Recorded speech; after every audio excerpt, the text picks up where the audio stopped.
Good to see all you guys. Happy New Year. Happy spring. Whenever you're ready, go ahead. Today's the day. I mean, another spring mesh sellout. I'd be glad to see that sold out in less than an hour. That's the first. I just all I know is Nate told me there was people camping out last night on Easter night. I felt bad, but I didn't know. I mean, it's the first I heard it sold out, and there's no place like Nebraska. And I know Central City's been. This has been a 4-year project. So they approached us and said, hey, we're going to build this arena. It's going to be ready somewhere in 2023. And will you guys come out there? And we said, sure, you build it. We'll come out and play. And so now it's happening. And that's why I think it's a really big deal for the community. And ironically, I ran into last week, Future Farmers of America were here, and I ran into the group from Ewing, which is now Ewing something. And they're going to build a facility, so they want us to come up there. And they said it's going to be bigger and better than Central City. So love the competition in the state. What does that say to the state of Nebraska that, there's multiple small communities like this wanting to build facilities just so that those people can see Nebraska volleyball play? Yeah, well, it's not just us, but it's a pride for the community, and I think by Nebraska Volleyball or any of our Nebraska teams coming out there and playing, it just kind of validates this is a big deal, it's important, and we have big events in here, just like at PBA, we have Red Hot Chili Peppers in there, that's a big deal. And, Nebraska Volleyball comes to Central City, that's a big deal and validates that arena. So, yeah, we're honored, and I know they'll do a great job. But you tell the players the priority is for this spring. What has been the priority for this spring? We really haven't talked about it. We got 6 new players, so we still have not put in all of our drills yet. So we're learning our drills, our terminology, the things that we teach. So it's been a very every day is I have right in our practice plan that we got to be teachers today. We got to teach these guys what we need, and I haven't had to ask them to bring energy. You guys saw practice today. I mean, it's like this every day. They get after it, and there's energy, and they compete. It's for the louder groups too. I mean, yeah, very loud. So, which is good because typically when you have 6 new players, they're pretty quiet, and because they're just trying to figure things out. These guys, as we like to tell Lainey sometimes, she has no filter. How beneficial has it been to have everybody here and able to go through everything in the spring, all the newcomers? Yeah, it's a huge advantage for us to have a full group because we can do, like I said, we're doing a lot of teaching, but we can get into some great 6-on-6. That's very competitive. And we haven't made a starting lineup yet. We mix them up every day. We mix up the setters every day, and just want to get everybody comfortable and feel like they're a part of this team and everybody can play. Will you get more practices this spring than past springs? No. Still, it just normally we only go 5 weeks, and we probably. Our school schedule's all different now. So normally we'd only go 5 weeks and then we're into finals. Now finals is another week. Well, spring football went later, so that we had to move, and then we still have another week of school till we start finals. So we have the full 6 weeks available to us this spring. And normally we only go 5 because because we could do beach, and then it's 5 more weeks till we start dead week basically, and now it's we had a short front end, but we have a longer back end, so it allows us another week basically. If that all made sense. So you will use more, you'll have more practices this year than you did last year. Yeah, we'll have an extra week than we normally. We have always had that available. We're just taking advantage of it this year because of the calendar, and we're playing. But we take 1 day off a week in the middle of the week.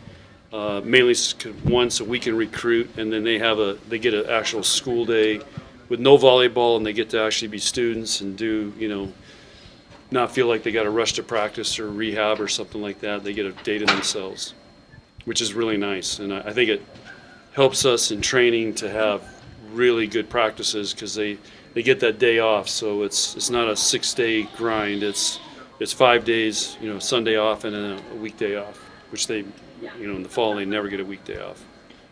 When you're installing those new drills, how much are you doing the teaching versus the upperclassmen returners doing the teaching? I'm doing it all to make sure everybody's on the same page. And we've adjusted some things, and we got some things we're working on. So, yeah, the coaches are setting that. What do you rely on the upperclassmen to teach the newcomers? I don't know. We haven't talked about it. We really don't have upperclassmen. We don't have any seniors. We don't even have a player 21 years old, I don't think. So, I mean, we still have 5 players 17 years old. Maggie still is the youngest on our team. Let's see.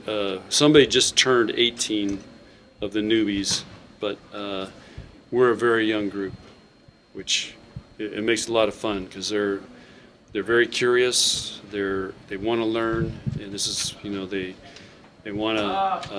Enough. Hey, Jalen, we're trying to do an interview here. Stop. We're trying to do an interview here. Ah, It's like ESPN's here. for what school? You're blowing these guys up. Yeah, we never really. Haven't even talked to him about it. Is that a summer or fall conversation? When does that conversation happen? I think. Yeah, I don't know. I haven't thought that far. We're just like I said.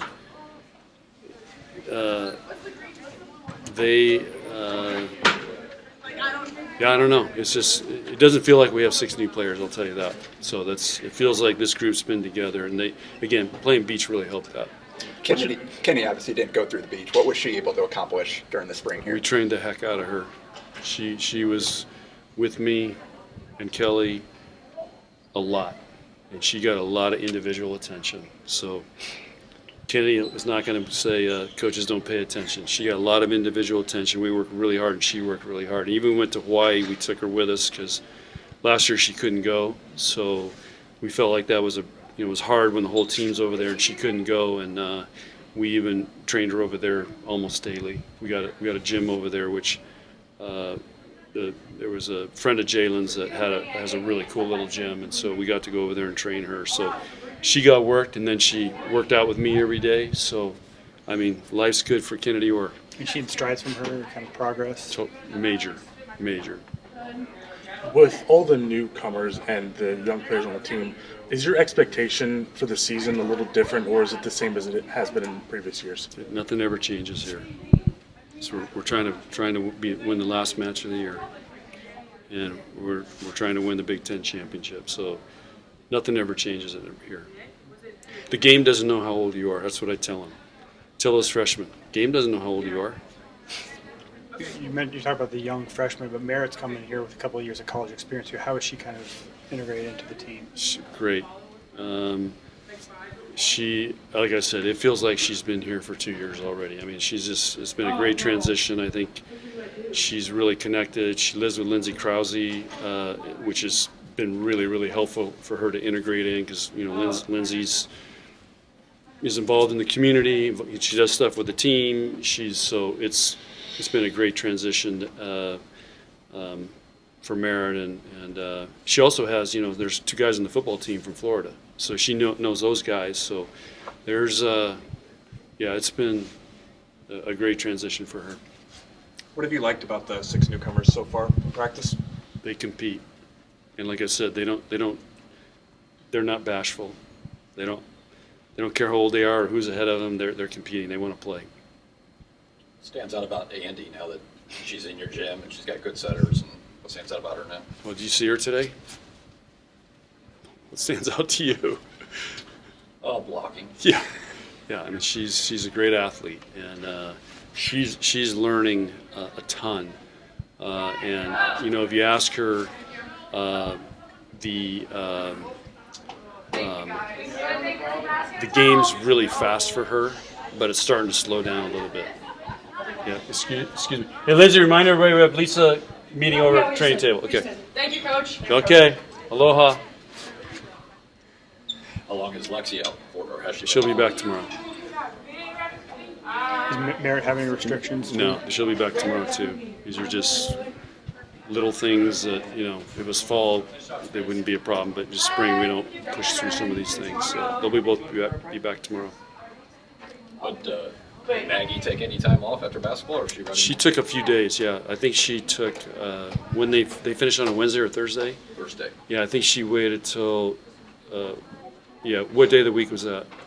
It was a Thursday. Oh, Thursday, okay. So she waited, I think, till she took a week off and then just joined back in with us. How's that gone? How routine? Awesome, yeah. She was, the thing is, to go from basketball to volleyball is a lot easier than going from volleyball to basketball. So that I think, it was a bigger adjustment for her to leave our program and go to basketball. But coming from basketball, what is she doing? She's running, she's jumping, she's blocking shots, she's playing defense, and that's essentially, it was a very easy transition for her. With the outdoor match, what's been most interesting to you about the reaction from people? It's unreal. I mean, there are people going to come in from all over the world for this thing. It's like a happening. I've never seen anything like it. It's everywhere I go. There's two things everybody talks about everywhere. I mean, I've been all over the state.